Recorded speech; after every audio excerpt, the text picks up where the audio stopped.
Christmas for my Secret Santa, she told me that she was into Broadway.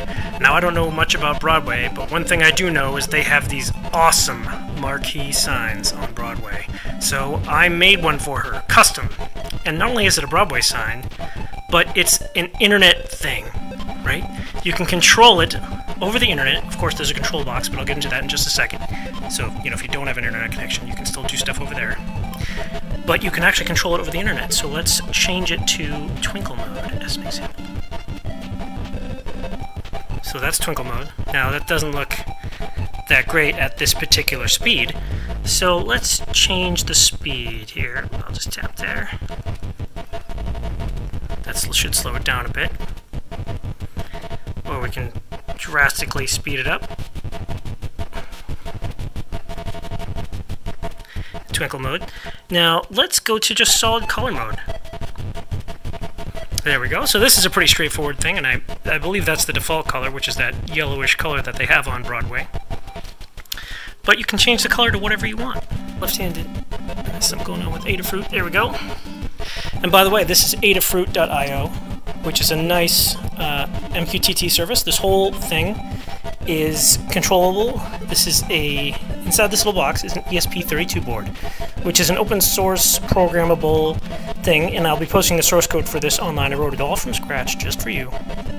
And I'll probably post some examples too on how you can control it yourself. But what's cool about it is it's powered by this protocol called MQTT, and that means that you can write whatever trigger you want. So if you know that if there's something out there that lets you know that Neil Patrick Harris is coming to town, you can write a script that checks for that. And when that happens, make this baby blink. You can put it in marquee mode, which is way too fast. There we go. So you can trigger whatever you want on the internet and then send messages to your sign to control how it works. And this is just an example. If you want to, you can actually edit this. There's an edit mode up there, and change this around. But what's more importantly is this is a generic control panel. You can use any whatever you want as long as you just sign into adafruit.io, and I'll get more into that. I'll make a little separate video about that. That's not what this video is about. I just thought I'd let you know a few things about your awesome Broadway sign that I made for you. I designed it on my computer and 3D printed it on my 3D printer. These are WS2811 pixels, not that that matters much. And this little control box is wall mountable. So if you want to mount this on the wall, you can do that. And those are the touch controls. And I'll get into that in just a second. And I made a really nice long white extension cord for it, so that you can put this control box like way down on your wall, down low, or far away from where the sign actually is. And every one of these letters is wall hangable via this little panel here, and I put hot glue under here to make sure that it wouldn't slip slide around. As you can see, they all have that. And for the O and the D, I had to make little, you know, those just slide on there for if you wanted to just have it on your shelf or whatever, because they like to tilt forwards or just roll over in the case of the O. But these slide right out. You can just pull that right out and make it wall mountable, so you won't see that part. So just hang it on the wall. And I also want to note that if you're having trouble sticking these connectors in, just push the light through. It'll pop right out. There's nothing special about it. It's not glued in there. It's just press fit. Should be a piece of cake. Take that out. And these little extensions are made for you, and I color coded them to make it very easy to line them up as well. Now let's talk about your control box a little bit here. As you can see, we've got a power button, and the power off has its own little animation. If I just touch that, you can see it just gradually turns itself off.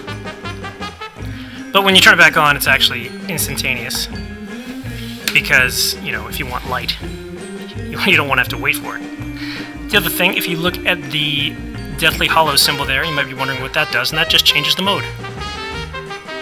Just do that. I switched over to Twinkle mode. And Twinkle mode does follow whatever color palette you set on the dashboard. And this is Rainbow Marquee mode. And the way it fills out is whatever's there, it just sort of empties it off to the end. It starts anew. So this will do a marquee. And I'll speed up the There we go. Speed this up for you, so you can see it looks a lot better if you speed that up. It looks more like a Broadway sign, and it's just a normal marquee. It just happens to be rainbow. And if we tap it again, this is solid color mode. It just stays this one color, and there's a rainbow mode too, which will know if it turns green. Yeah, so the V turns green. That's rainbow, and that will just slowly dissolve from one color to the next. You know, doing a rainbow. And I'm sure there's ways that you could hook this up to have it work by music, have it change by music. I haven't programmed that, but it is possible if you want to learn how to program this thing. It shouldn't be that difficult. And this is the brightness control, which is that symbol there. Oh, I accidentally hit the power off button. Let's turn that back on. And if you just hold this down, it will cycle up and down through the brightness. There we go. Let's make it nice and dim. Alright, that's probably about as dim as it gets.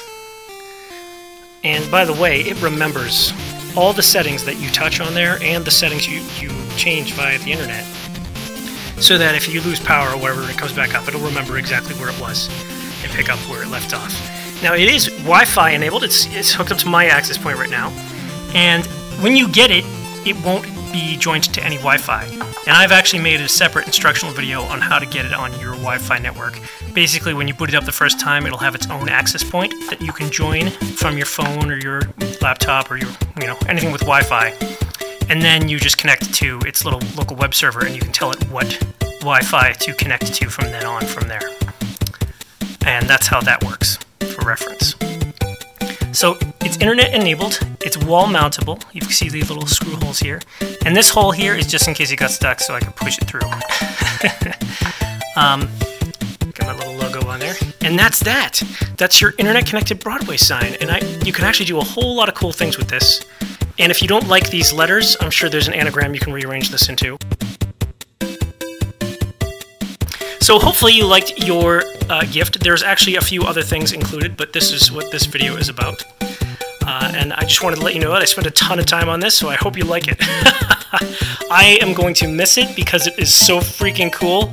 I had it up in my garage when I was testing, and a lot of people that came by to see it thought it was the coolest thing.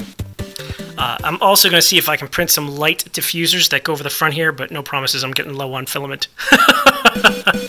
Well, it looks like I had time to make some light diffusers, which are just little, 1mm thick white letters that go over the letters. Basically all that comes down to it. I think it looks nice. And that is at max brightness. So it definitely does its job at diffusing the letters. They're not ridiculously bright, hurting your eyes.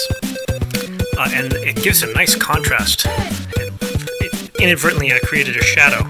Some of them don't really stick in as well as I'd hoped, but just use some clear tape.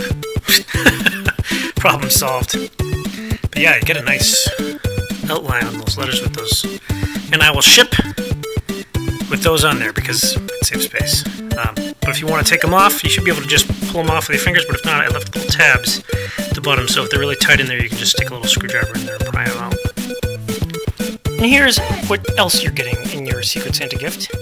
This is my low poly rose vase, and I printed in this gorgeous gold filament for you. This is my design. I've designed this, and it's a very popular design on the internet. Lots of people print it out. You also said you were into Harry Potter, so I have made you a Harry Potter golden snitch cookie cutter. So it's not, you don't just, do that. You gotta make your cookie with it, cut it out, and then you take a fork and you push it just like it's a peanut butter cookie. You put those little lines in there and it looks just like a golden snitch. And since you like Harry Potter so much, I also made you a Deathly Hallows pendant. Or whatever, you can hang it on something. And yes, it does spin around, and it printed it just like that. I did not assemble that after the fact. It came off the printer just like that, for reference. And this is dishwasher safe. This is polycarbonate. Just throw it in the dishwasher, it'll be fine, don't worry about it. Even though it's plastic, it's not going to melt or anything, don't worry about it. That's not dishwasher safe, and neither is that. Probably not. This, throw in the dishwasher, it'll be fine. So, Merry Christmas!